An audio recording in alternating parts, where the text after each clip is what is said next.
Buenas tardes, queridos amigos del Centro Piper. Buenas tardes para todos.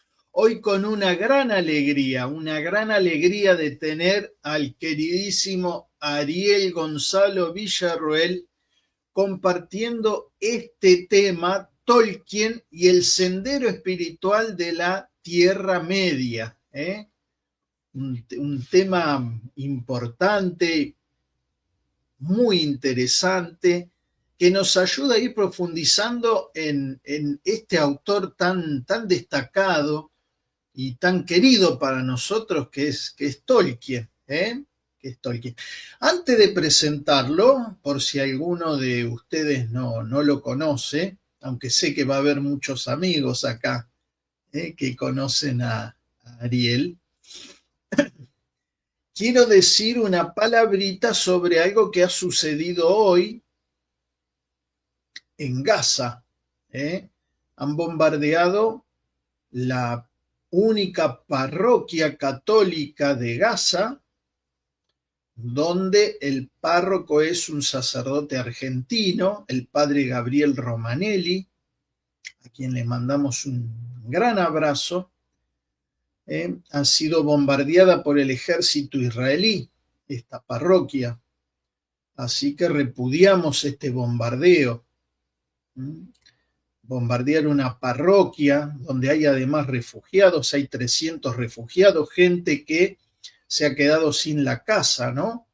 Ahí ha perdido todo y le han dado albergue en la parroquia. Lamentablemente hay muertos, hay heridos. Uno de los heridos es el querido padre Gabriel Romanelli, argentino del Instituto del Verbo Encarnado, que están donde nadie quiere estar, ¿no?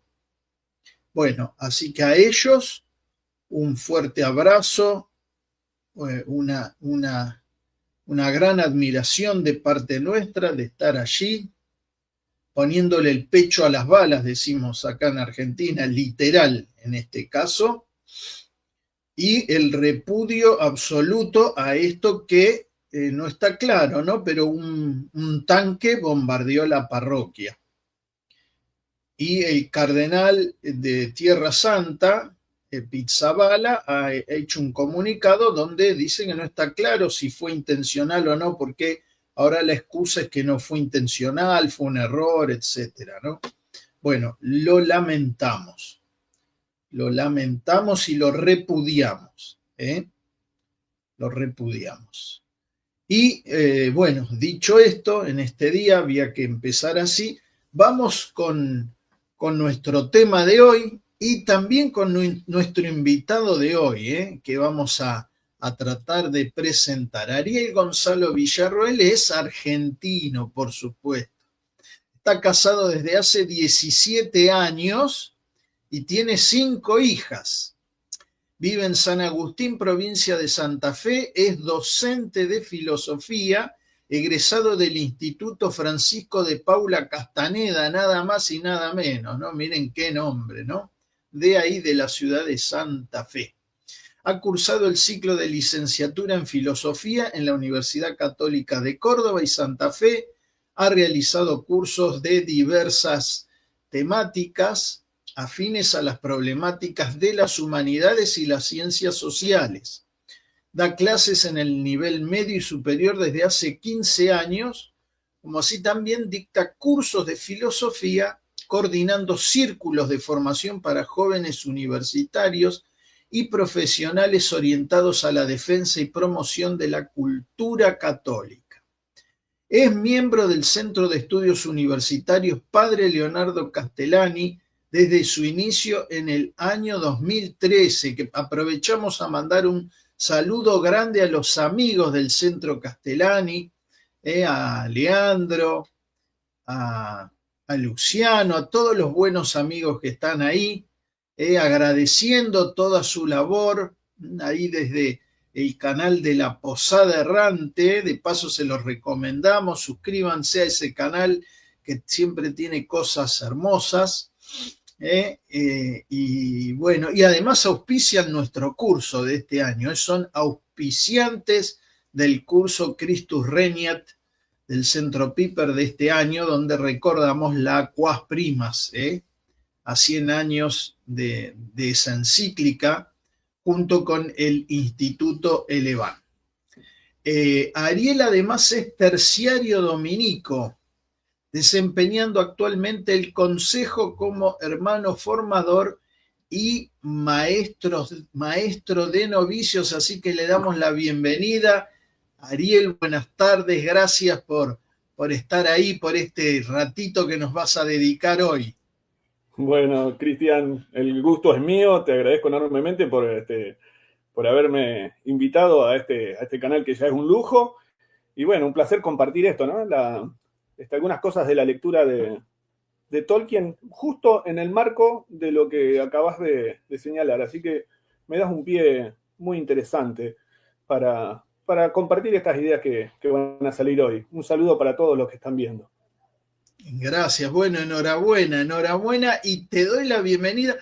Ya te dije que soy terciario franciscano, así que tener un terciario dominico acá en el Somos canal del hermanos, Centro Piper es un honor, ¿eh? Estamos en familia, estamos en totalmente, familia.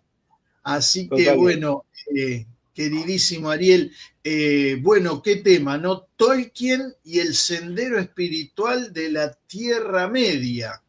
Te agradecemos por este tiempo, por este tema y te escuchamos entonces atentamente, Ariel. Bueno, gracias, Cristian. Es un tema que tiene su tiempo ya de maduración. Yo pensaba cuando arrancaba a preparar esta charla, digo, qué cosas se pueden llegar a decir de Tolkien. Son tan abundantes que el tiempo por ahí es un poco traidor. Aparte, tenía en cuenta de que en el canal ya se habían brindado algunas charlas, entonces yo digo, bueno, me ahorro algunas referencias, eh, quedo exento de hacer algunas aclaraciones que me gustaría desarrollar, pero voy a ir a algo puntual, a lo que quiero referirme brevemente, que es lo que yo pude ir encontrando en la obra de este extraordinario, formidable autor como es Tolkien.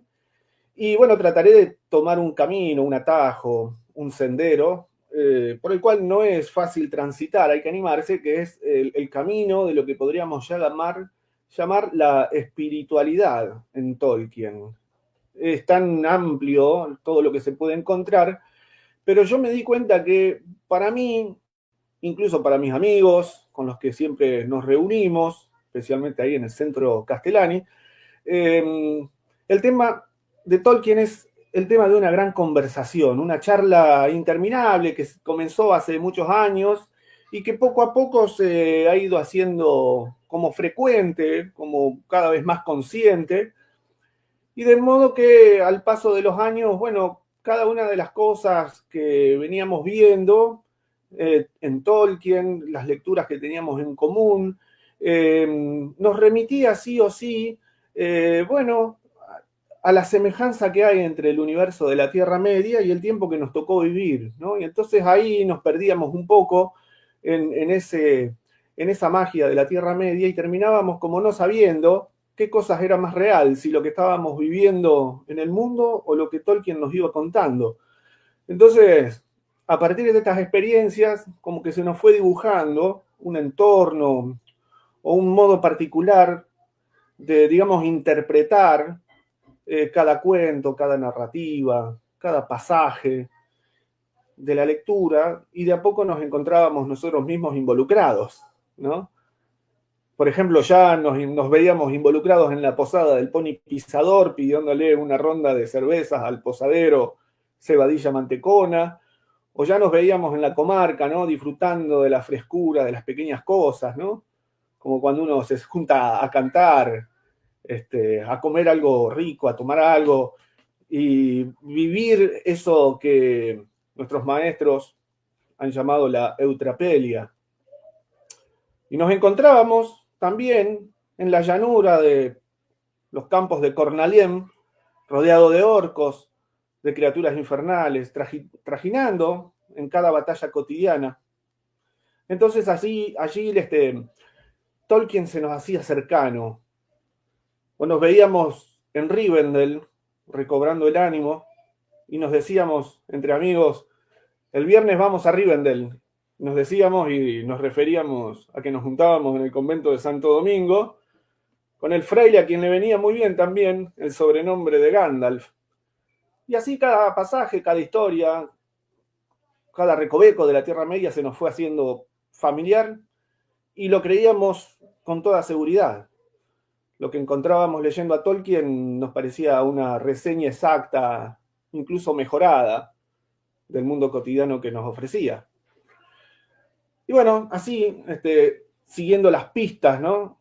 Como siguiendo las pistas del mapa de un tesoro, bueno, nos fue llevando a lugares mágicos que iban y venían, dibujando una realidad más perfecta, llena de significados, ¿no? ¿Por qué es importante esto que yo menciono? Bueno, porque nos dimos cuenta de que Tolkien nos permitía sobrevivir mejor a la avalancha de males que íbamos viviendo en este oscuro mundo del siglo XXI, en estos tiempos que nos tocaron vivir a nosotros. Y Tolkien, lo más interesante, es que nos ayudó a ver que no todo era oscuridad. De esto que estoy diciendo, a modo de introducción tal vez, puedo entresacar un elemento importantísimo que puede servir de punto de partida, y es lo que el maestro Jorge Ferro llamó la aplicabilidad de la obra de Tolkien. Es decir, todo lo que Tolkien describe mágicamente tiene una resonancia abundante en la vida cotidiana.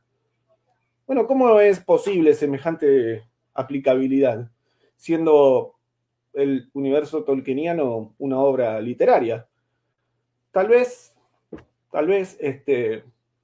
por su propio estilo narrativo, que Tolkien llamó mitopoeia, es decir, esto de que el artista, el escritor, es considerado como un subnarrador, ¿no? A Tolkien le gustaba decir que el universo de su obra se ubicaba en un mundo más arcaico, ¿no? En donde se conserva intacta la conciencia simbólica, con una estrecha relación entre lo visible y lo invisible. Si ustedes recorren un poco con la lectura, adentrarnos en la atmósfera de la Tierra Media es llevarnos a un mundo donde las cosas vibran con una fuerza muy particular, y es cierto esto, de que el universo simbólico tiene una cercanía propia, donde lo material es una epifanía del mundo espiritual, todo el cosmos es una gran teofanía, una manifestación de lo divino. Lo material y lo espiritual están ligados por lazos mucho más fuertes de lo que nosotros estamos acostumbrados a considerar en la actualidad, ¿no? Entonces, el mundo creado, según Tolkien, es una traducción inteligible del universo divino. Es una traducción del misterio divino que hay en las cosas. O por decirlo así, una forma provisional que nos muestra, que nos habla de algo mucho más perfecto. Por eso digo yo también que nos íbamos metiendo en Tolkien y nuestra vida cotidiana se empezaba a hacer más entendible. Es decir, había una implicancia directa entre lo que leíamos y lo que vivíamos en lo cotidiano. Claro, el universo tolkieniano está armónicamente edificado sobre la concepción de un dios creador, Ilúvatar, que como un logos es el principio rector de la historia. Es causa, razón y fuente de toda luz, ¿no? Y este Dios creador se reserva para sí mismo el desarrollo de toda su obra para bien de sus criaturas. Los Ainur, que son entidades espirituales, los Valar, los Maya, que son jerarquías con semejanzas angélicas, los magos, los elfos, los enanos, los hobbits, los hombres, son sostenidos por una providencia Esto es magnífico, es claro, es transparente en la obra de Tolkien. Todo está sostenido por una providencia entendida cristianamente. ¿Mm? Entonces, este Dios, podríamos decir, este Pantocrator, que se compromete con los asuntos de sus criaturas, no desde lejos, sino que está involucrado con una cercanía propia a la de un padre. Esto es una característica esencial en Tolkien, la idea de un Dios que hizo todo por el hombre para su felicidad. En definitiva, hizo todo para reconquistar, para recapitular todas las cosas bajo su propio dominio. Entonces este es el inicio de este sendero que empezamos a recorrer. No es extraño empezar a reconocer en esta lectura esa presencia de lo inefable. Y en este recorrido, en este sendero, vamos a encontrarnos con historias antiguas, con cuentos viejos, con tradiciones, con una misteriosa magia que va colándose a cada momento, ¿no? Tejiendo una trama secreta de una historia que parece simple ficción y se desarrolla al modo de los mitos antiguos, de los cuentos de hadas, y va cobrando vida, y la historia va recuperando un sentido, que es un sentido perdido. Fíjense ustedes en un diálogo que se da entre Legolas y Aragorn, acerca de los Ents. Legolas interroga lo siguiente: Celeborn nos advirtió que no nos internásemos demasiado en Fangorn. Dijo, ¿sabes tú por qué, Aragorn? ¿Qué son esos cuentos del bosque del que hablaba Boromir? Y recibe la siguiente respuesta. He leído muchas historias en Gondor y en otras partes, pero si no fuese por las palabras de Celeborn, yo diría que son meras fábulas que los hombres inventan cuando los recuerdos empiezan a borrarse. Fíjense ustedes que Aragorn no desmiente la advertencia de Celeborn, en cambio nos deja algo que pensar acerca de la función esencial de los cuentos legendarios, y es la necesidad de conservar la memoria, ¿no? Esta función evocativa de los cuentos legendarios, de los cuentos de hadas, el recuerdo de las cosas que siempre son, ¿no? De las cosas perennes. Empieza a abrirse así esta idea del cuento de hadas con la presencia misteriosa de un logos creador, un logos que es conductor de todas las historias, que se reserva para sí la introducción, el nudo y el desenlace final de la historia. A mí, que soy, digamos, del palo de la filosofía, me hace pensar enseguida en el mito de la caverna, de Platón. Y tiene mucho paralelismo, porque Tolkien también nos va llamando, nos va despertando para salir afuera, a la luz del logos. Como cuando, estando en casa de Tom Bombadil, los hobbits quedan atrapados en el túmulo. Aparece esta criatura maravillosa que es Tom Bombadil con una canción y les dice: despertad ahora, mis felices muchachos, despertad y oíd mi llamada, que el calor de la vida vuelva a los corazones y a los miembros. La puerta oscura no se cierra, la mano muerta se ha quebrado. La noche huyó bajo la noche y el portal está abierto. Y así, Tolkien, con canciones, nos va tejiendo esta historia que se vuelve parte de nuestra vida, con situaciones, con poesías, con conversaciones. Parecen como música. Está siempre ligado esto. Lo narrativo, lo evocativo y lo musical. Y nos dice, en boca de Aragorn, contestándole a Eotain de Rohan, ¿dónde estamos preguntó Eotain de Rohan, ¿en el país de las leyendas o en una tierra verde a la luz del sol?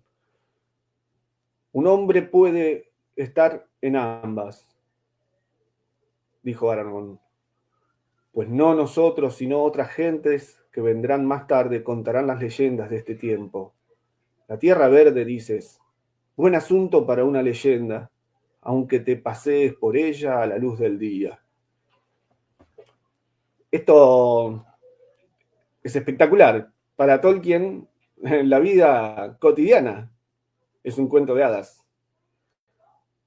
Y por ese camino nos va llevando, ¿no es cierto? Nos va conduciendo del drama al regocijo, del miedo a la calma, de la tribulación al consuelo, del abismo a la catástrofe, ¿no? Cuando uno empieza a meterse en el corazón del drama, ya el corazón se empieza a tensionar, se empieza a palpitar, ¿no es cierto? Este mal que amenaza al mundo con destruirlo todo, y Tolkien va regalando pequeños bocados de belleza, de descansos, de sosiegos, para reconfortar el ánimo de los que están involucrados, y de alguna manera todos estamos involucrados. Bueno, todo a través de una música. Recordemos que todo el universo tolkieniano empieza con un acorde musical, ¿no? La música ancestral de los Ainur, esta música que mantiene el mundo en esa armonía, en esa tensión también, es como el alma de toda la historia. Es muy lógico pensar que el universo en realidad es así, ¿no? Yo pienso en el Salmo 8, ¿no? El cielo proclama la gloria de Dios, el universo pregona las obras de tus manos. Todo está configurado con una perfección y un orden que tiene música en el fondo. Bueno, esto, ¿no? El propósito fundamental de la lectura es ir preparando el oído del corazón para escuchar los acordes originarios que hay en la creación desde el principio de nuestro mundo. Podría agregar un montón de cosas aquí, pero qué interesante es poder recuperar este oído del corazón y además este sentido que tienen los cuentos de hadas, este sentido musical que conecta la creación con esa música originaria. Fíjense ustedes que en su ensayo sobre los cuentos de hadas, Tolkien nos va llevando al camino interior de una infancia perdida. Y dice esto de que, dice Tolkien, creo que lo que llaman cuentos de hadas es una de las formas más grandes que ha dado la literatura asociada erróneamente a la niñez. Esta especie de reproche que hace Tolkien, que nosotros asignamos injustamente a los cuentos de hadas la categoría de literatura exclusivamente infantil y de carácter meramente fantasioso, ha sido la trampa en la que hemos caído con nuestra forma de vida racionalista, ¿no? Modernista, y nosotros no nos hemos dado cuenta de que los cuentos de hadas tienen una vinculación real con el mundo.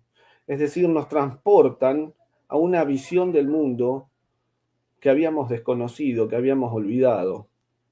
Entonces, por ahí somos tentados, nos vemos permanentemente tentados a aplicar, por ejemplo, a los sentidos, aplicar distintos sentidos a los personajes que aparecen en la historia, como buscando semejanzas o alegorías a la forma narrativa, pero la alegoría es una forma que a Tolkien le disgustaba mucho.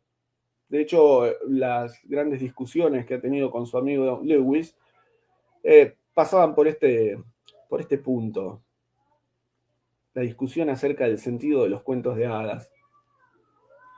Para Tolkien, la idea raíz sobre el arte narrativo es la subcreación, la creación de un mundo secundario, aquello que llamó cuentos de hadas, aquello de que no hay mejor alimento para el alma que una historia verdadera disfrazada de cuento. Lo que quiere decirnos es que los mitos, como los cuentos de hadas, se refieren a algo en cierto modo inefable, no reductible a ideas claras y distintas. Bueno, como enseñaba el doctor Jorge Ferro también, ¿qué es un mito? ¿Ficción? ¿Mentira? ¿Cuento de niños? No, el mito es el ropaje del misterio. Los mitos son indagaciones en asuntos que están más allá y por encima de la vida cotidiana, que conciernen a los orígenes, a los propósitos y al sentido de la misma historia. Fíjense este extracto de Tolkien que dice: mi parecer, esto está también en el tratado este acerca de los cuentos de hadas, mi parecer sería que un buen mito, es decir, una historia de la cual brotarán siempre significados diversos para diferentes lectores y diferentes edades, es algo más elevado que una alegoría en la cual se ha puesto un solo significado. En una alegoría, un hombre puede poner solamente aquello que ya conoce. En un mito, pone lo que todavía no conoce y que no podría surgir de ningún otro camino. Hasta ahí la cita. Bueno, nosotros podríamos hablar aquí entonces de que hay una pedagogía de la fantasía detrás de esta concepción de los cuentos de hadas. Porque Tolkien dice que los cuentos de hadas no son un género infantil, sino una forma de narrar lo verdadero. Y por eso son útiles pedagógicamente, por varios motivos.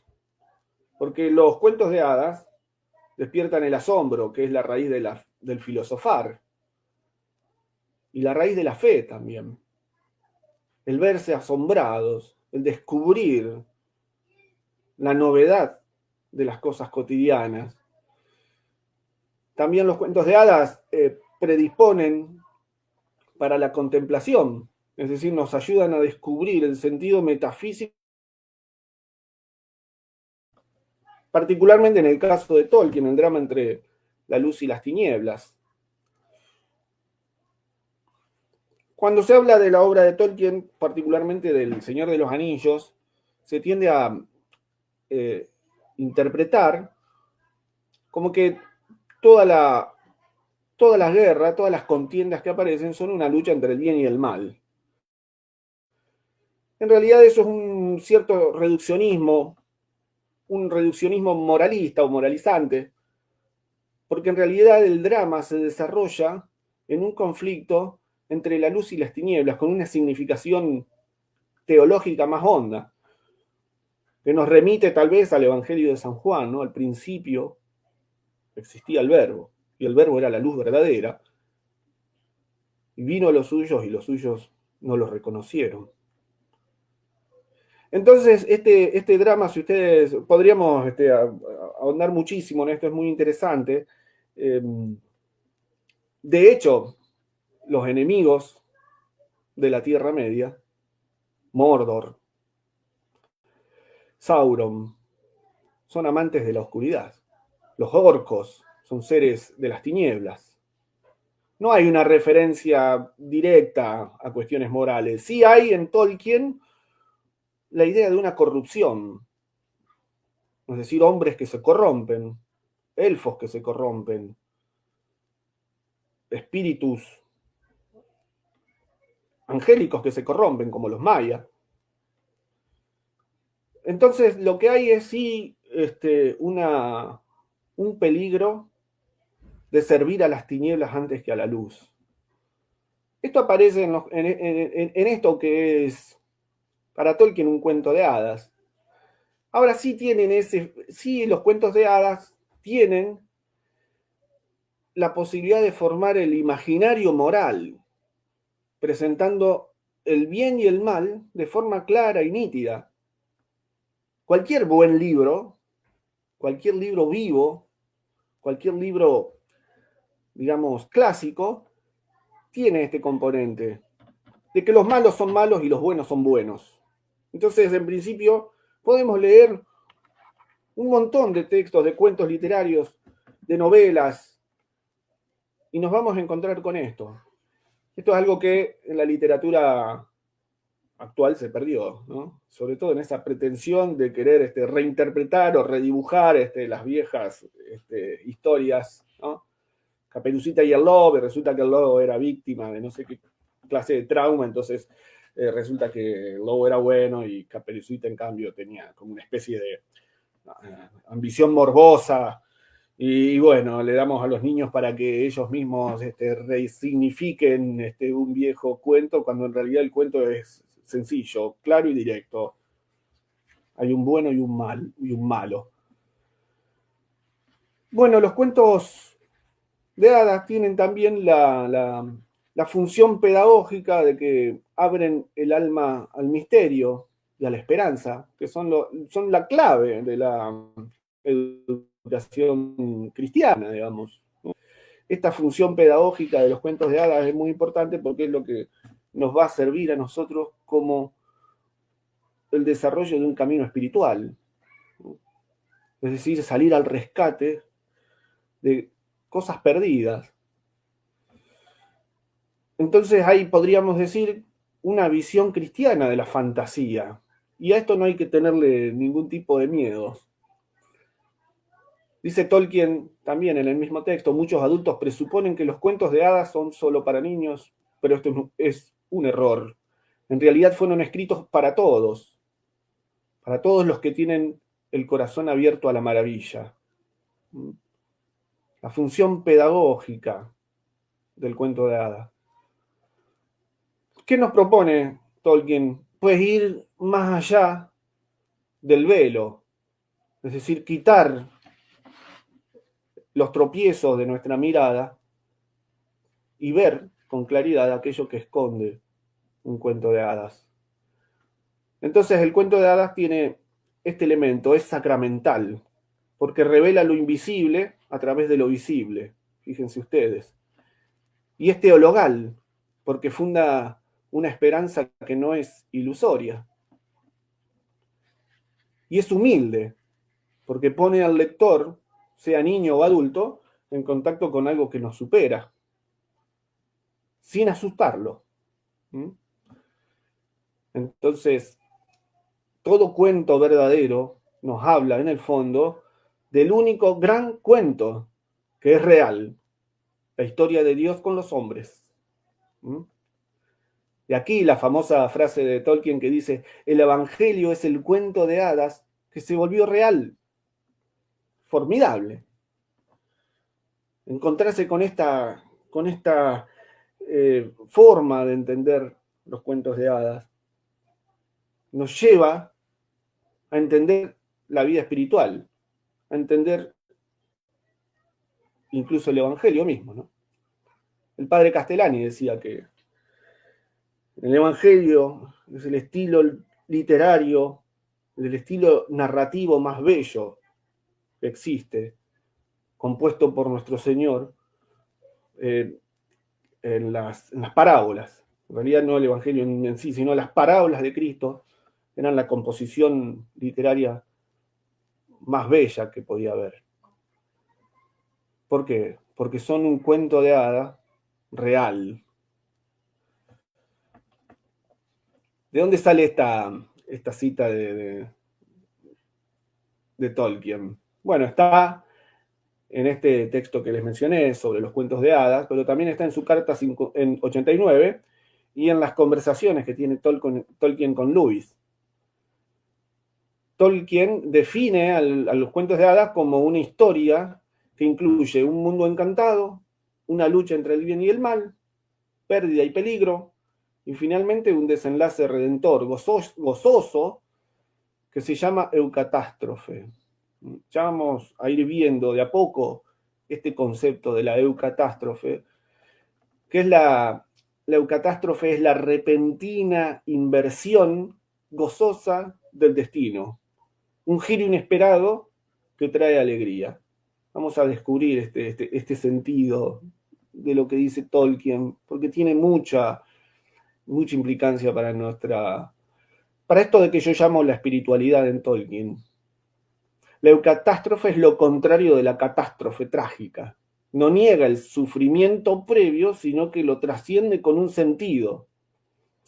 Ejemplos de eucatástrofe. Bueno, en El Señor de los Anillos, en la obra de Tolkien, la llegada de las águilas. Bueno, está en El Hobbit también, la llegada de las águilas. O en el Monte del Destino, en Mordor. Aparecen ahí de la nada, como algo inesperado. Un giro inesperado que cambia el curso de las cosas. La misma destrucción del anillo por medio de Gollum en El Señor de los Anillos. Es decir, cuando todo estaba casi perdido, se dio este giro inesperado. Entonces, podemos entender ahí cómo se perfila esto de que el Evangelio mismo es un cuento de hadas verdadero. Y dice Tolkien, el nacimiento de Cristo es la eucatástrofe de la historia del hombre. La resurrección es la eucatástrofe de la historia de la encarnación. Esta historia, entonces, comienza y termina en alegría. Es impresionante. Es aquello que se nos escapa a cualquier cálculo que hacemos sobre los acontecimientos humanos. Esto que yo les hablaba antes, un logos rector que está comprometido con los avatares de la existencia humana. Comprometidos porque lo sostiene providencialmente. Entonces, decimos con Tolkien que la encarnación de nuestro Señor es como el inicio milagroso de un cuento de hadas. Pasión y muerte son el momento trágico, y la resurrección es el giro inesperado, la eucatástrofe suprema. Cuando estaba todo perdido, ocurrió lo que nadie se imaginaba. Ese Dios hecho hombre volvió a la vida, cumpliendo su propia promesa, ¿no? Bueno, acá está lo crucial, que Tolkien dice que el Evangelio es un mito, que el Evangelio no es un mito inventado como cualquier otro, sino que es un mito que sucedió históricamente. Muy bien. ¿Cuántas conclusiones podemos ir sacando de esto, no? Yo pienso, por ejemplo, la película de Peter Jackson fue la eucatástrofe del Señor de los Anillos, ¿no? Digo porque El Señor de los Anillos es una obra literaria que se escribió en el año 1957 y ganó todos los récords. Fue la obra literaria más vendida en todo el mundo, pero sin embargo, bueno, por lo menos para mí y para muchos, era desconocida, ¿no? Y de repente encontrarnos con esa producción de Peter Jackson nos ayudó a conocerlo, ¿no? En fin, yo les había mencionado que esta frase de Tolkien había estado también relacionado con las conversaciones que tuvo él con Lewis, y tiene que ver con la conversión de Lewis. Esto de que el cristianismo es el mito verdadero, un mito que entra en la historia y se convierte en realidad. Lewis, que en realidad amaba los mitos, pero no creía rigurosamente en su verdad, bueno, quedó profundamente conmovido, ¿no? Y entendió que la historia de Cristo cumple con todas estas aspiraciones de los grandes cuentos, pero además es real, ¿no? Bien, tenemos entonces el dibujo de este camino que nos lleva a comprender la fe de una manera particular. Esto une la imaginación y la fe. Lo que parece un cuento no es un cuento. Tampoco es evasión, no es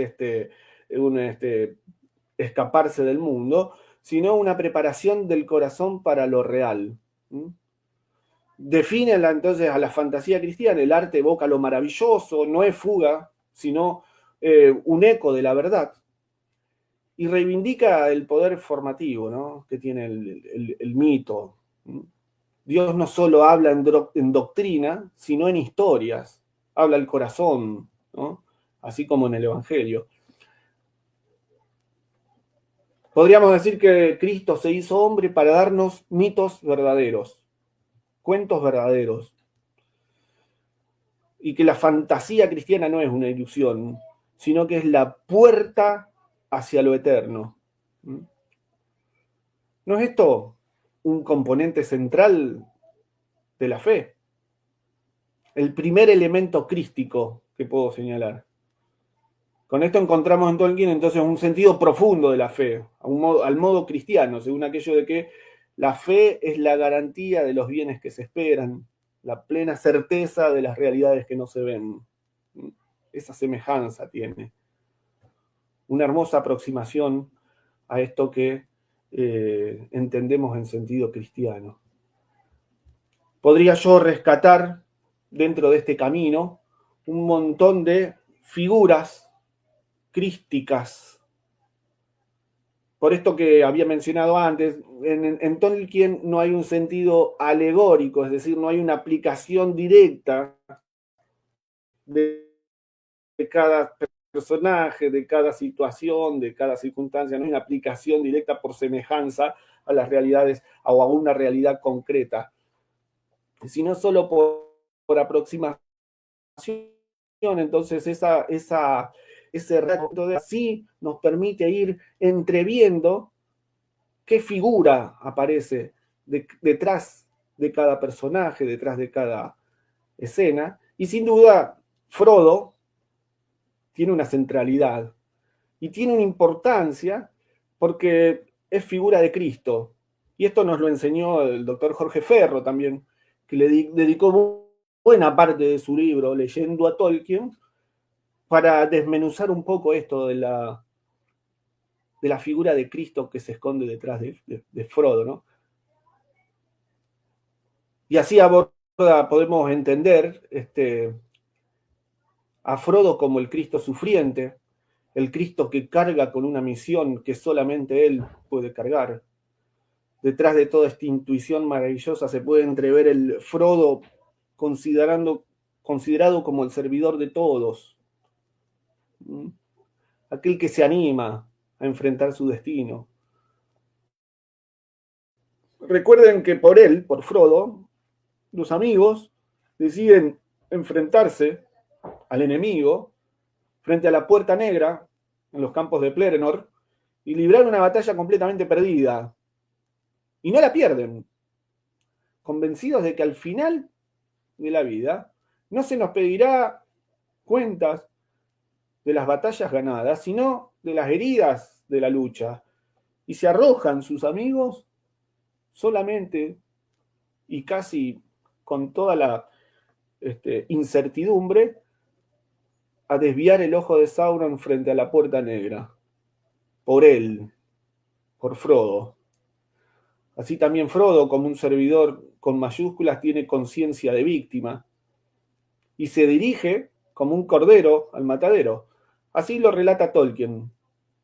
Sintió que un gran temor lo invadía, como si estuviese esperando una sentencia que ya había previsto hacía tiempo, pero que no deseaba oír. Y así también, luego de la guerra, ya de regreso en la comarca, hablando con Gandalf, le dice Gandalf: ay, ciertas heridas nunca se curan del todo. Temo que la mía sea una de ellas, dijo Frodo. No hay un verdadero regreso. Aunque vuelva a la comarca no me parecerá la misma, porque yo no seré el mismo. Llevo en mí la herida de un puñal, la de un aguijón y la de unos dientes y la de una larga y pesada carga. ¿Dónde encontraría reposo? También vemos a un Frodo en el Calvario. Fíjense este pasaje. Sí, huelo, dijo Frodo, pero no se movió ni apartó los ojos de la línea oscura y de la llama trémula. Mordor, murmuró, si he de ir ahí, quisiera llegar cuanto antes y terminar de una vez. Bueno, suficiente tal vez, en El Señor de los Anillos se pueden encontrar un montón, muchísimas imágenes y figuras de Cristo, por ejemplo, por decirlo un poco al pasar, cosas en las que uno piensa inmediatamente, el pan élfico, el lembas, figura de la Eucaristía, ese viático que acompaña la lucha, acompaña la resistencia hasta el final, alimenta misteriosamente no solo el cuerpo, sino el ánimo, y que Gollum no puede resistir ni siquiera verlo. Bueno, estas figuras están presentes de diverso modo, no en modo alegórico, sino en modo mítico. Así tenemos a Cristo Rey en Aragorn, el rey que vuelve a poner paz sobre la tierra. Y tenemos a Cristo sacerdote en Gandalf, que vuelve victorioso de la muerte. En imágenes bellísimas que nos introducen en el corazón de un drama que ya fue escrito desde todos los tiempos. Es decir, esta cuestión de que cuando uno se mete dentro de la historia, tiene esa resonancia con la vieja historia del rescate humano. Bueno, igual la sabiduría de los elfos, en los Valar, en el mismo Gandalf. Bueno, todo esto tiene como una mística completa bajo que se podría clasificar, por decirlo así, bajo la categoría de la pedagogía del misterio, lo que los antiguos llamaban la mitagoge o la iniciación en los misterios, ¿no? Muy bien, grandes temas. Tenemos aquí entonces una fe, una figura de Cristo, y tenemos un elemento también fundamental, esencial, central, que es la amistad. Si ustedes me preguntan a mí de qué trata el Señor de los Anillos, bueno, yo les digo que se trata de la amistad y de la misión con Frodo Bolsón, un hobbit de la Corca, y de un anillo que tiene que ser destruido en el Monte del Destino, en la tierra oscura de Mordor, y de los avatares y peripecias que vive la comunidad del anillo, unida estrechamente por una necesidad común, que es ayudar al portador del anillo a cumplir su propósito para así liberar a la Tierra Media de la gran amenaza que pesa sobre ella y sobre todo lo que existe. Sin ese componente de amistad, toda esa epopeya no se podría desarrollar. De hecho, es por la amistad y la confianza absoluta en los propósitos comunes que todo llega a buen puerto. Porque es una amistad que va más allá de las semejanzas individuales, una amistad que se funda en un propósito trascendente, que es el deber de la lucha, el deber de la lucha contra las tinieblas. Podría ser una charla aparte con esto de la amistad, sin duda, pero dice Aristóteles que la mejor amistad es aquella que se funda en la virtud, la más importante, es decir, aquella que congrega las voluntades en los propósitos más elevados de la vida. Esos son los verdaderos amigos. Aquí se ve plenamente, ¿no? Que tiene que ver con una fidelidad, con una perseverancia, con una confianza y con una profunda compasión también. La amistad está unida a un sentido de compasión. Si no, fíjense ustedes, el sentido, el lugar que tiene Gollum en toda esta historia, que sin la compasión que no solo Frodo, sino Bilbo ya, en su origen, había tenido de él.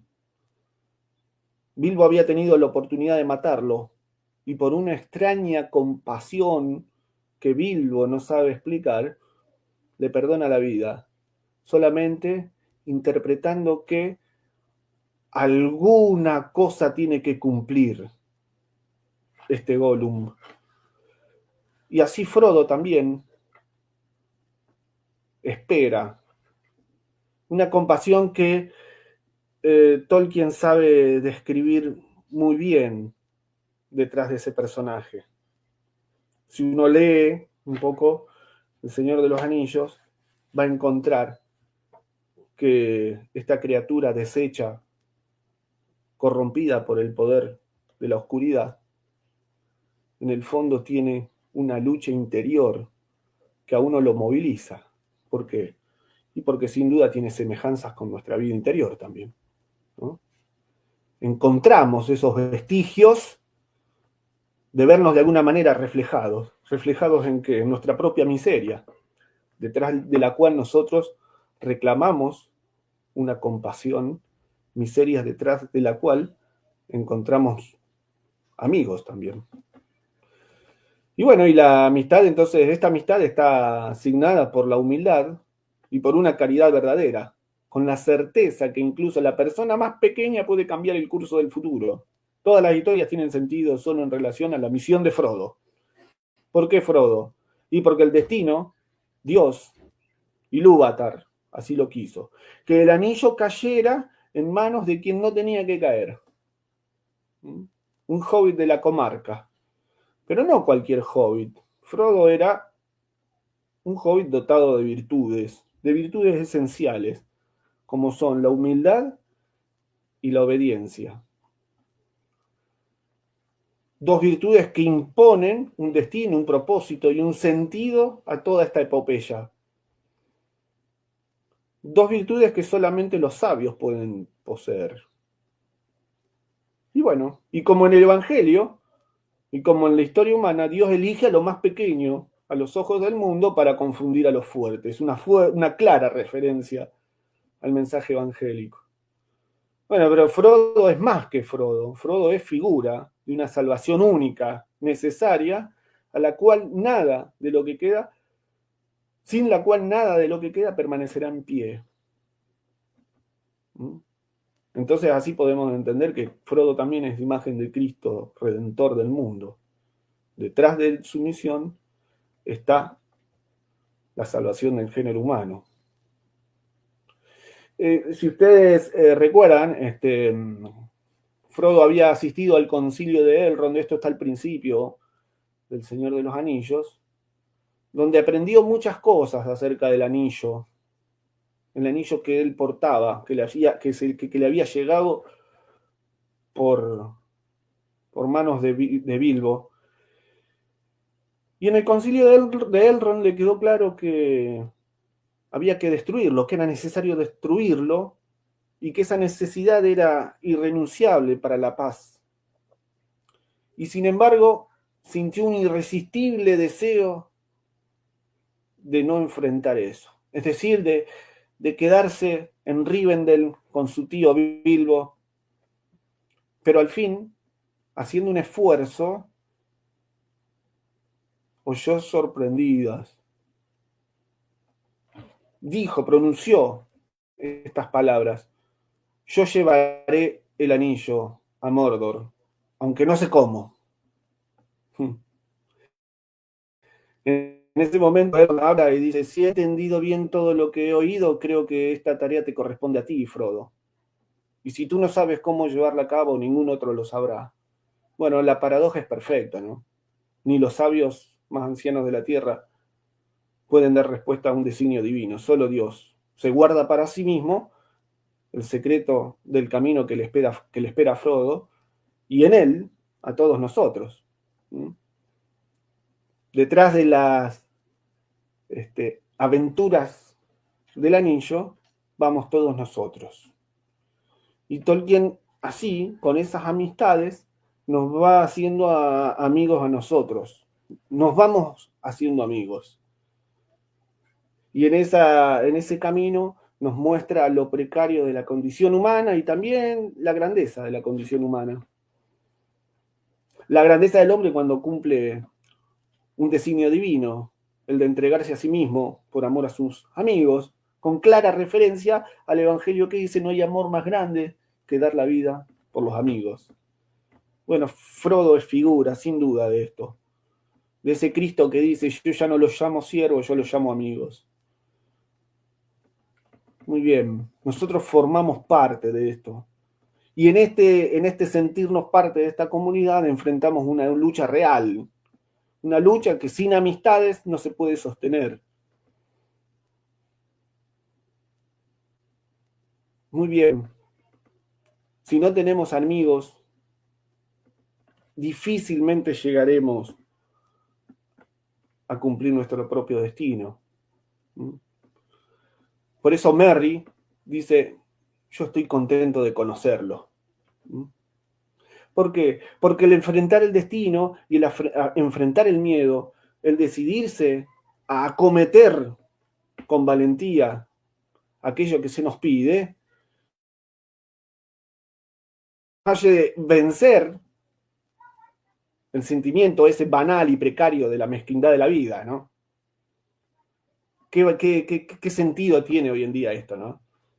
¿Qué mensaje tan profundo para nosotros que tal vez hoy, bueno, estamos cómodos dentro de un mundo confortable, un mundo que nos brinda grandes beneficios materiales?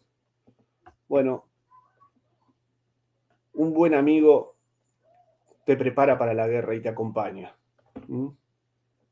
Bien, cada uno de nuestros gestos entonces se va comprometiendo. Nos vamos comprometiendo con cada uno de nuestras actitudes. Aunque sean banales, se inscriben en el contexto de una confrontación ética, de una guerra universal. Y esto nos devuelve al ideal caballeresco de la vida, que es capaz lo que más hace falta al hombre de hoy. El sentido heroico de la vida. Milicia es la vida del hombre sobre la tierra. No renunciar nunca, no claudicar, hacer frente, reconocer que las luchas cotidianas son luchas que nos llevan más allá de lo simplemente espiritual. Es decir, que este cuento de hadas es un cuento real. Nosotros estamos comprometidos en un combate. Siempre hablamos con los muchachos de esta precaria forma, a veces se da en los ambientes liberales, de interpretar a Tolkien por un camino más bien pacifista, de decir, bueno, no, pero toda la guerra, ¿no? El anillo, los orcos, Saruman y toda esa caterva de corruptos, bueno, hacen referencia a la vida espiritual, a la vida interior, la lucha interior. No, hacen referencia a nuestros enemigos reales y a nuestras luchas reales. Justamente Cristian presentaba la ponencia de hoy haciendo referencia a ese cobarde ataque que se perpetró contra una comunidad cristiana, contra la única comunidad cristiana que resistía y que resiste en Gaza. Hablando hoy también a la mañana con un amigo, mencionábamos esto: esto se dio justo después, a pocos días, de que saliera la noticia de que existía una comunidad cristiana que era la última que estaba resistiendo en Gaza. Le pasaron factura, parece a propósito. Bueno, ¿qué sentido profundo le da ese contexto a todo lo que vengo diciendo? Porque por más que no nos guste, como dice Faramir, guerra tiene que haber mientras tengamos que enfrentarnos a un enemigo que nos destruiría completamente. lo estoy parafraseando, y sigue: por eso yo no amo la espada porque vuela, o el escudo porque sea rígido, sino por aquello que defienden.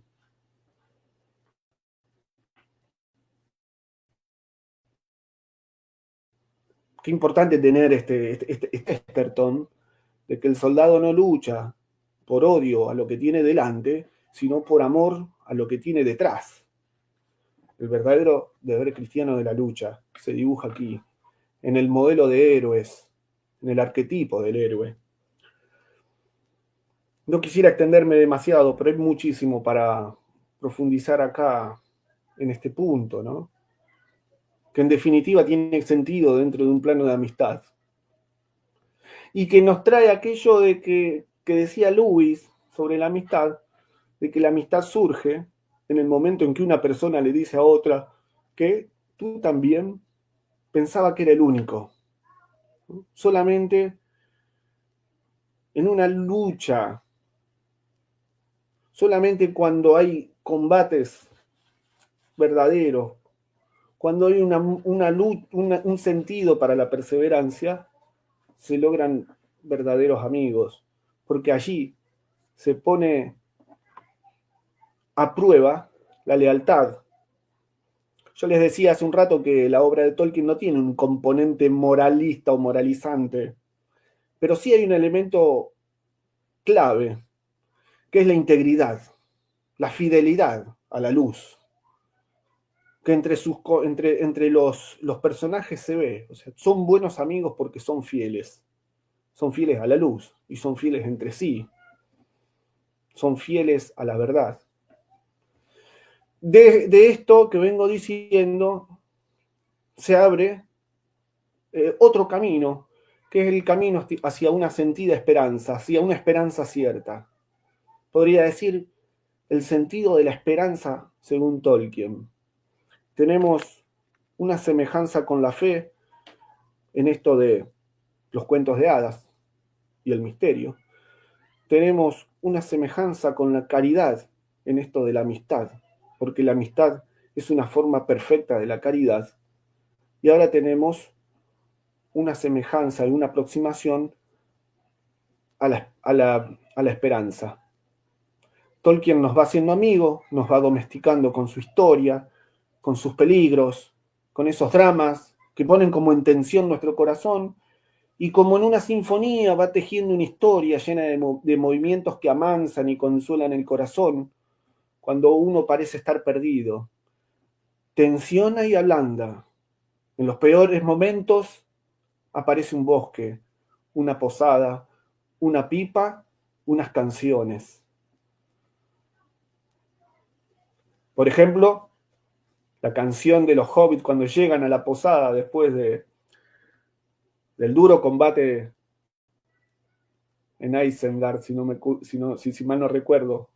Pero la canción es muy bonita, dice: oh, oh, oh, a la botella acudo para curar el corazón y ahogar las penas. La lluvia puede caer, el viento puede soplar y aún tengo que recorrer muchas millas, pero me acostaré al pie de un árbol alto y dejaré que las nubes naveguen en el cielo. ¿Mm? Ahí, en medio de un pequeño descanso, el corazón recobra la calma. ¿Mm? Nos da como un regalo donde nos quisiéramos quedar, pero sabemos que el drama continúa. Y nosotros, como si fuéramos hobbits de la misma comarca, nos alegramos así de que Tolkien vaya enseñándonos que la esperanza es como un faro siempre encendido. Dice Legolas muchas veces: la esperanza nace cuando todo está abandonado. Dice Sam: donde hay vida, hay esperanza. Dice Faramir: la razón de mi mente despierta me dice que ha caído un gran mal y estamos al final de los días. Pero mi corazón me dice que no, y todos mis miembros están livianos, y he recibido una esperanza y un gozo que ninguna razón puede negar. Faramir, el gran Faramir. Y dice Frodo, me alegro de estar contigo, Samwise Gamgee, aquí al final de todas las cosas, ¿no? Una esperanza que no se resigna, una esperanza a prueba. Si no está puesta a prueba, la esperanza no tiene mucho sentido. La esperanza tiene sentido cuando somos probados, cuando hay tribulación. Hay una frase muy interesante que me gustaría a mí recuperar, pero no es de Tolkien, y si les digo de dónde la saqué, dice la frase, de derrota en derrota hasta la victoria final. Esta frase está tomada de La Posada de Bellavista, así en ese lugar que también es muy místico. De ahí tomé esa frase, que no es de Tolkien, pero que atraviesa toda la historia de la Tierra Media. Por ejemplo, desde el Silmarillion, ¿no? La larga historia del dolor.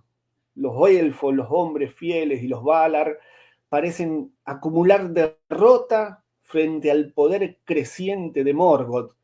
La caída de Gondolin, la muerte de Fingolfin, la traición de Maeglin, la pérdida de los Silmarils, una cadena de tragedias. Y sin embargo, tras todo ello, llega la Guerra de la Ira, que supone la derrota final de Morgoth. Cada derrota es como un paso oscuro en el camino de una esperanza que parece imposible, pero que no muere. El Señor de los Anillos es la esperanza contra toda esperanza. La comunidad se disuelve, Gandalf cae en Moria, Boromir muere, Frodo y Sam caminan hacia la desesperación.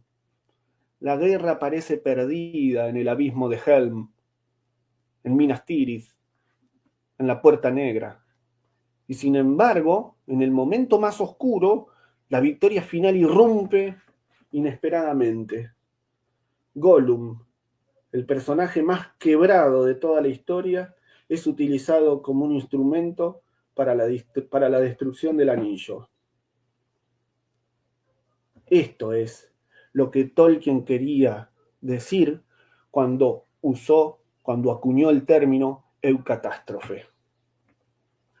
La súbita revelación de una alegría final, de una historia llena de peligro y dolor. Tenemos a Tolkien y la esperanza cristiana.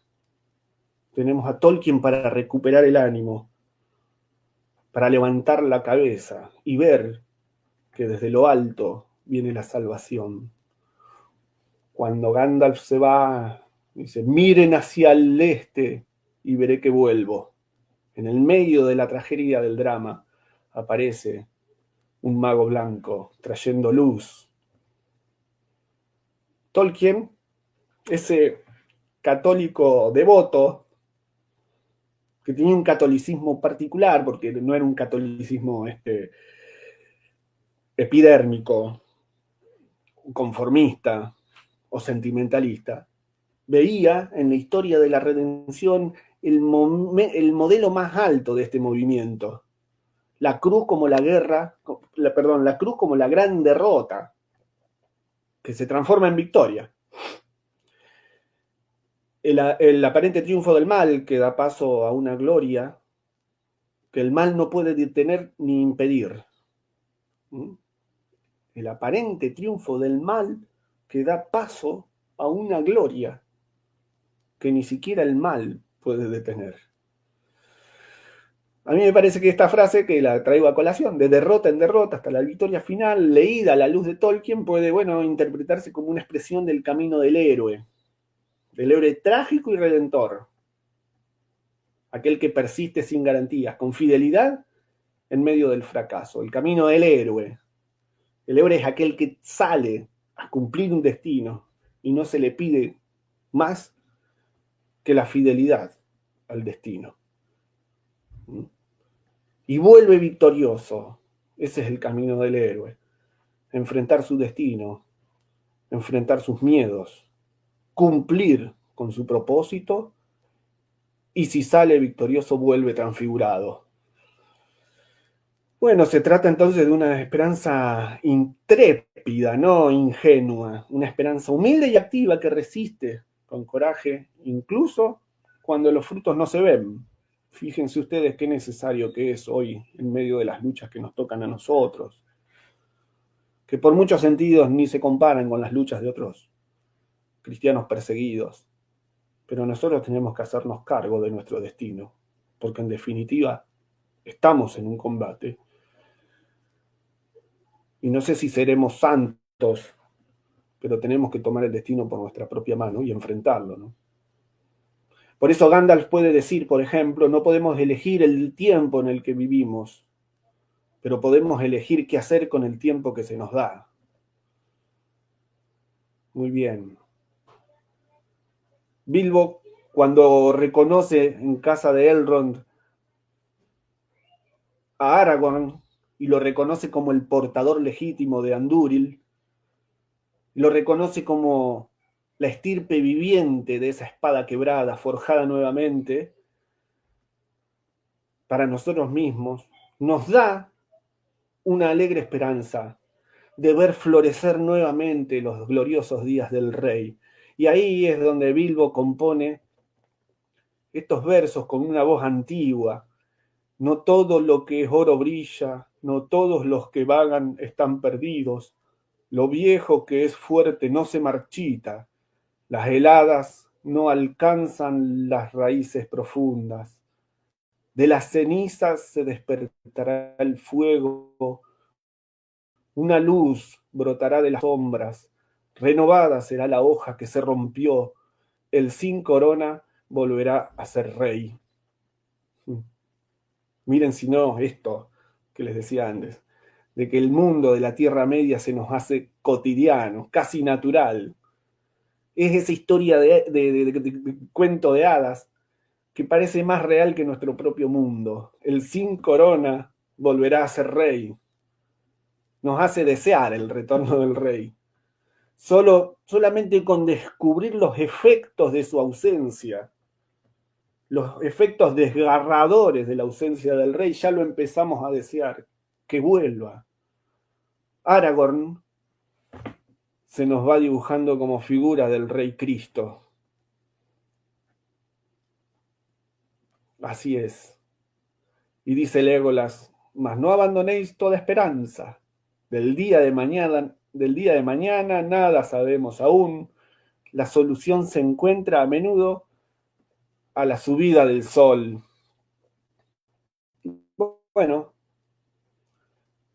en Tolkien, en la obra de Tolkien vemos personajes de todo tipo, personajes que caen en la desesperación, en la traición, en la corrupción, como por ejemplo Saruman o Denethor, y todos, un montón, otros más, digamos, y todos tienen esto, caen por fallar contra la esperanza, por no esperar.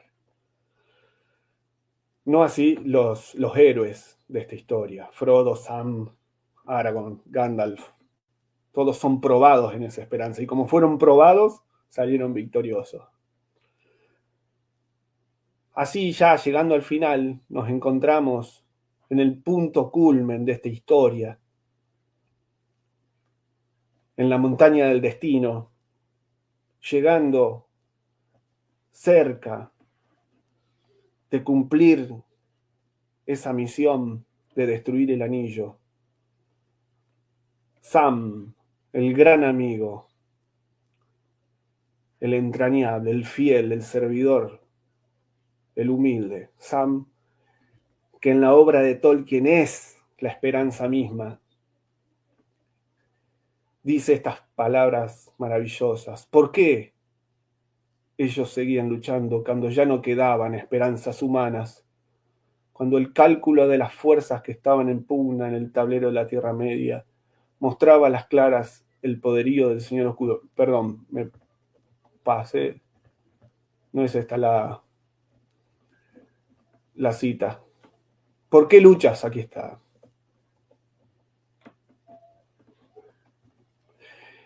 Pero vemos aquí, igual que en las grandes historias, señor Frodo, las que realmente importan, llenas de oscuridad y de constantes peligros, estas de las que no quieres saber el final, porque ¿cómo van a acabar bien?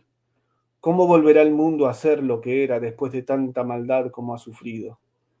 Pero al final todo es pasajero, como esta sombra, incluso la oscuridad se acaba, para dar paso a un nuevo día. Y cuando el sol brilla, brilla más radiante aún.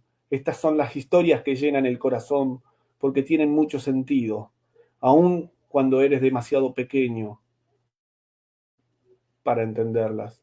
Pero creo, señor Frodo, que ya lo entiendo. Ahora lo entiendo. Los protagonistas de estas historias se rendirían si quisieran, pero no lo hacen. Siguen adelante, porque todos luchan por algo. ¿Por qué luchas tú ahora, Sam?, pregunta Frodo. Para que el bien reine en este mundo, señor Frodo. Se puede luchar por eso. Tenemos una fe, tenemos una esperanza, tenemos un amor que se refleja, como vimos, en el sentido tolkieniano de la amistad, de la compasión. Tenemos una fe reflejado en esto de los cuentos de hadas, el cuento de hadas que se volvió realidad. Tenemos una esperanza y un consuelo, la eucatástrofe. Tenemos un amor, una amistad y una compasión que es la fuerza del heroísmo. 3 caminos que guían al único sendero verdadero, a Cristo, aquel que se hizo camino, verdad y vida. Ruego a Dios, nuestro Señor, a Ilúvatar, que Él pueda hacer que esta charla, a pesar de sus derroteros, tenga su propia eucatástrofe y termine bien. Muchas gracias. Gracias, Ariel. Qué bueno escucharte, qué bueno escucharte. Y qué bueno estas historias, ¿no? Como dijiste recién, estas son las historias que llenan el corazón. Así que de corazón, muchas gracias por estas bellas, además, bellas palabras que has compartido con nosotros, ¿eh? Bueno, de corazón. Bueno, ahí están agradeciendo, también en el chat. es fruto de muchas cosas. Y se Es nota. fruto de todo lo que hemos recibido y, como decía al principio, de las largas conversaciones. Sí, se nota, claro. Ariel, si nos das unos minutos, compartimos alguna preguntita con vos. Sí. Bueno, ahí... Te siento un poco cortado, por eso. Ajá. No, te escucho, sí, yo también por ahí un poco entrecortado. No sé si ahí mejoró un poquito. ¿Me escuchás bien ahí, Ahora sí. Ariel? Bien. Sí, ahora Ariel, sí. ahí nos pregunta Daniel, ¿qué poemas épicos influyeron en Tolkien aparte de los nórdicos? ¿Qué otros, qué otros poemas influyeron en Tolkien? Bueno, uno de los más importantes es el de Beowulf, que tiene sin duda toda esta reminiscencia de esta tradición antigua, ¿no? La idea esta de poner lo pequeño venciendo a lo inefable. Y sin duda que Tolkien trae todas las grandes narraciones épicas de la antigüedad, los antiguos griegos, los romanos, y bueno, se empieza a configurar esta idea del mito y la figura del héroe. Yo creo que hasta donde entiendo, el más significativo de todos es que mencioné, el de Beowulf, y que bueno, son productos de digamos, la necesidad de ponerlos en un lenguaje nuevo, ¿no? Para el mundo del siglo XX, ¿no? Recordemos que toda la vida de Tolkien está atravesada por este sentido agónico de la existencia y de repente incluso las grandes pérdidas. Le tocó luchar, la Primera Guerra Mundial, incluso perder amigos, ¿no?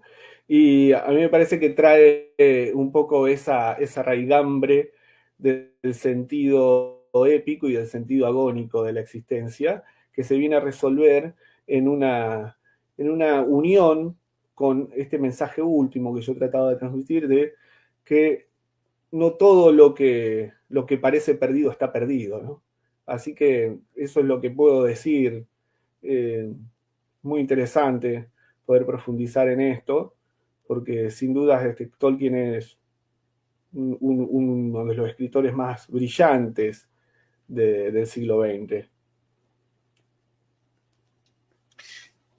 Ariel, sí, justo ahí nos preguntaban, ¿no? ¿Hasta qué punto su experiencia en la guerra también había influenciado su obra, ¿no? Y creo que ya lo has contestado eso, porque sí. Realmente Tolkien ha tenido una gran influencia de lo real, ¿no? En todo lo que escribe.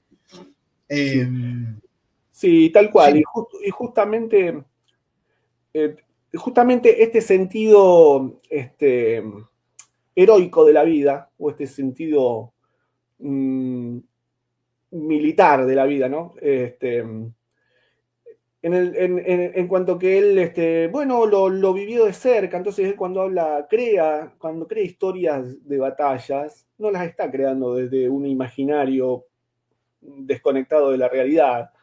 Piensen ustedes que sus 4 amigos, él tuvo una vida bastante difícil, trágica en muchos sentidos, va a la universidad donde se puede hacer de unos pocos amigos, 4, y bueno, 3 de ellos mueren en la guerra y él queda solo, ¿no es cierto? De modo tal que esto no pasa como un elemento más. Entonces, cuando Tolkien recrea este universo de la Tierra Media, sin dudas que tiene presente el profundo impacto que le generó a él esta experiencia. Y cuando él habla de lucha, no está hablando en un sentido liberal o, digamos, superficial. Él está hablando de que la fuerza de un mundo que nos devoraría completamente exige una reacción. Entonces el indiferentismo, el pacifismo y esa cosa, digamos, esas componendas con el mundo, y qué sé yo, bueno, a mí me parece que no tienen sentido en Tolkien si nosotros tratamos de interpretar su obra en esa línea. Lo que sí tiene sentido es su experiencia vivida, ¿no? Y sobre todo esto de la amistad, el haber perdido amigos. Me parece que es claro. Yo les había dicho en un momento que la obra de todo.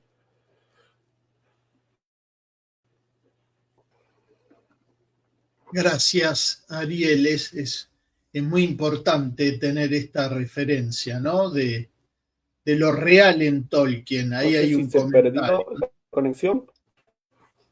¿Ahí me escuchás bien?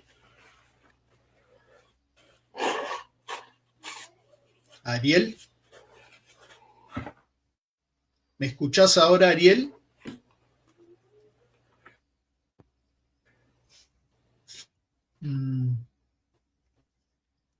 Ariel, ¿me escuchás ahora?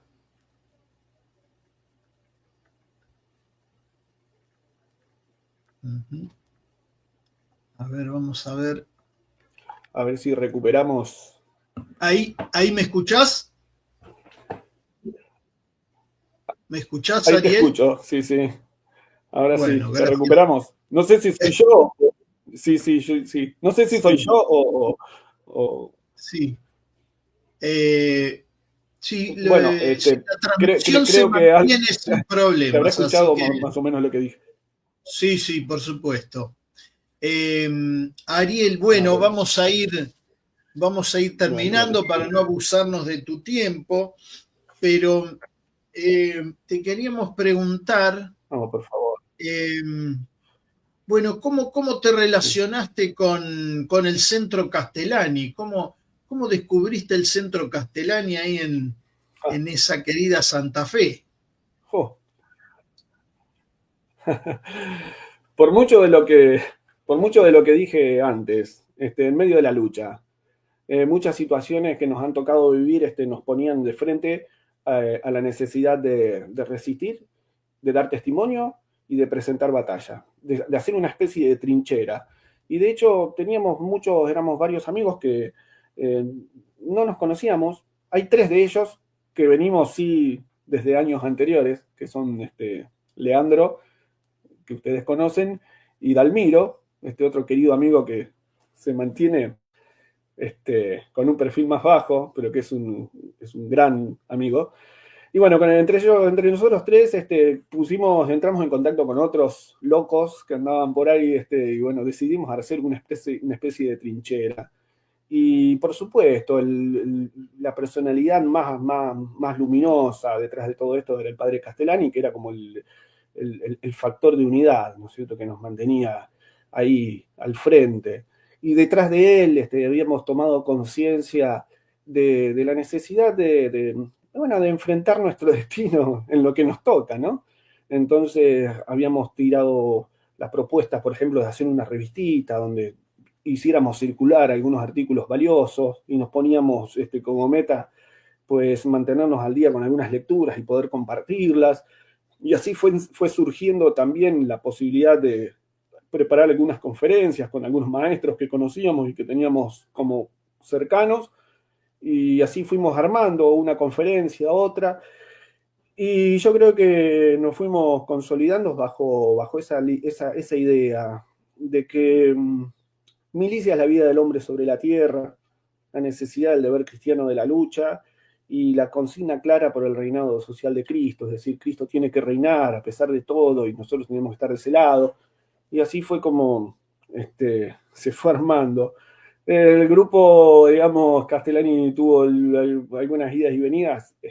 Ahora tenemos un grupo re estable que la verdad que tiene la suerte de que está cimentado en la amistad, más que nada. Eso también, como decía yo hace un rato, o sea, alimenta mucho la esperanza. Y sin dudas que representa un signo de presencia católica, ¿no? Porque somos identificables nosotros, tenemos nuestras peripecias, o sea que... y bueno, y después salió esto de la Posada Errante, que también nos dio muchas satisfacciones, y bueno, detrás de lo cual estamos ahí, siempre preparando algo, siempre queriendo salir al cruce. Así que eso es Muy lo que bien, somos. muy bien. Ariel, ¿y cómo te decidiste por la Tercera Orden Dominica?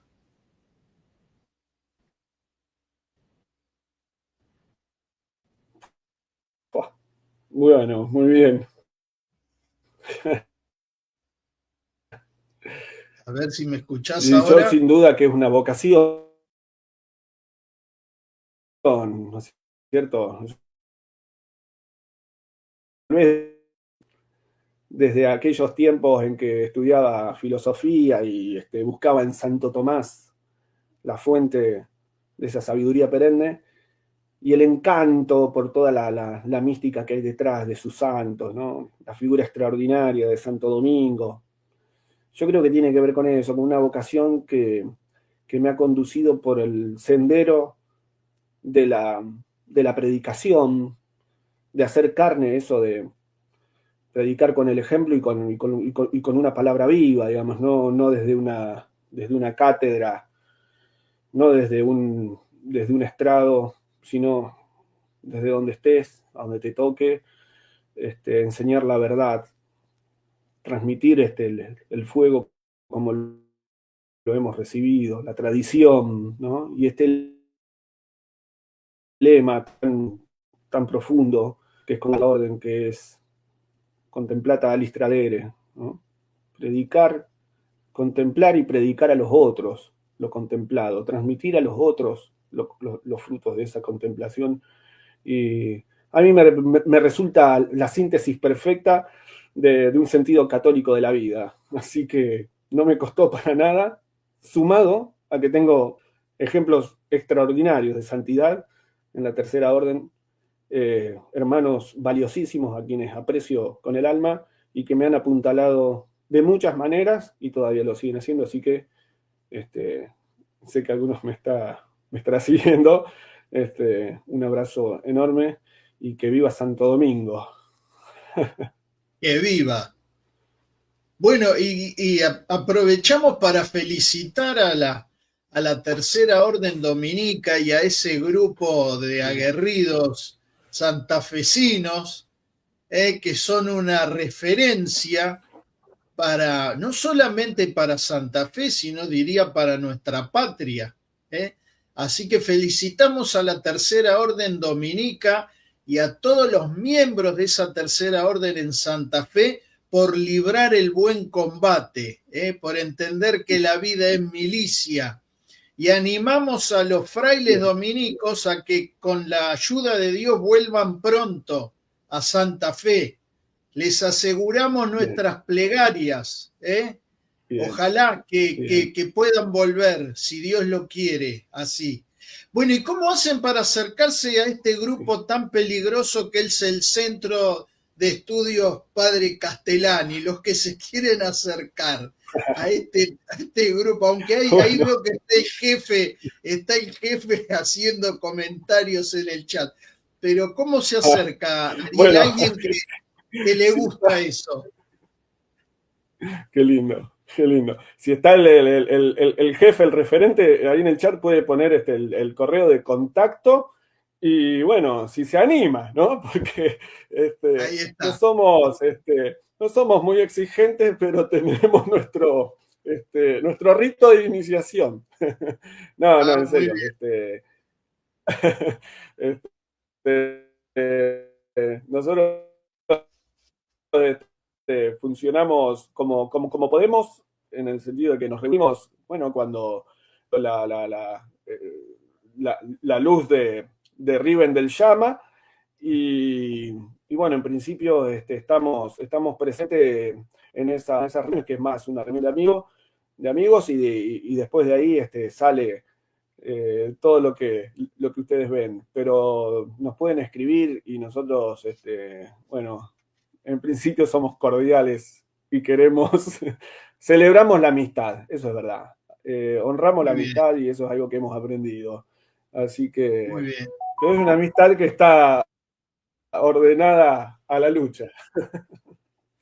Como debe ser, ¿eh? Como debe ser. Bueno, qué grato escucharte, Ariel, qué grato escucharte, qué bueno escucharte. Ojalá que esta conferencia puedan verla muchos. Seguramente les va a hacer mucho bien al alma como nos ha hecho a nosotros que la escuchamos en vivo. Así que te agradezco de corazón por esas palabras inspiradas y por presentarnos de una manera tan bella a Tolkien, ¿no? Y el catolicismo de Tolkien, que en algunos ambientes liberales lamentablemente se quiere esconder, deformándolo porque presentan un Tolkien sin el corazón, ¿no? El corazón de Tolkien era católico. Así que quitarle el catolicismo a Tolkien es quitarle el corazón. Exacto. Y también se ha intentado hacer con los personajes, ¿no? Deformándolos y Uh-huh, pervirtiéndolos. uh-huh. Así que te agradezco Sí, sí. mucho, Ariel, por esta presentación tan fiel al espíritu de Tolkien. Un grandísimo abrazo Bueno, en Santo Domingo y en San igualmente. Francisco. ¿eh? Y gracias Amén. nuevamente, Amén. Ariel. Un Viva. fuerte abrazo. Saludos a Bueno. tus chicas ahí, saludos a la familia. Bueno, bueno, gracias Cristian y gracias a todos por perseverar hasta el fin. Un abrazo enorme. Bueno, un gran abrazo, Ariel. Hasta pronto. Bueno, queridos amigos del Centro Piper, llegamos así al final de esta presentación. Les agradecemos a todos los comentarios en el chat, el acompañamiento, la presencia de todos ustedes. Si les gustó esta ponencia, les pedimos que le den un like, un me gusta, para que YouTube pueda recomendarla, porque si no, estos contenidos saben ustedes que no los recomiendan tan fácilmente. Así que los que puedan nos ayudan dando un me gusta, también suscribiéndose al canal para no perderse las próximas presentaciones. También, bueno, alguno ahí nos preguntó cómo hacen si quieren colaborar. Bueno, es bienvenida la colaboración porque saben ustedes que no recibimos dinero de ningún lugar, ¿no? Eso ya lo saben. Entonces, el que quiere colaborar tiene que enviar su donación al alias que aparece ahí en pantalla, centro.joseph.piper, del Banco de la Provincia de Buenos Aires, para que ayuden a sostener esta obra, para que podamos seguir librando el buen combate que tan bien ha expuesto nuestro amigo Ariel. Un gran abrazo a Leandro, a los amigos del Centro Castellani, a los amigos de la Tercera Orden Dominica de Santa Fe y a todos ustedes que acompañaron esta presentación. Recomiéndenla a otros y gracias nuevamente, Edgardo. Quería agradecerte, ahí no te pude contestar, pero gracias por tus palabras y pedimos una plegaria también, porque el combate es también, por supuesto, y principalmente espiritual. Así que gracias a todos, que Dios los guarde y será hasta pronto.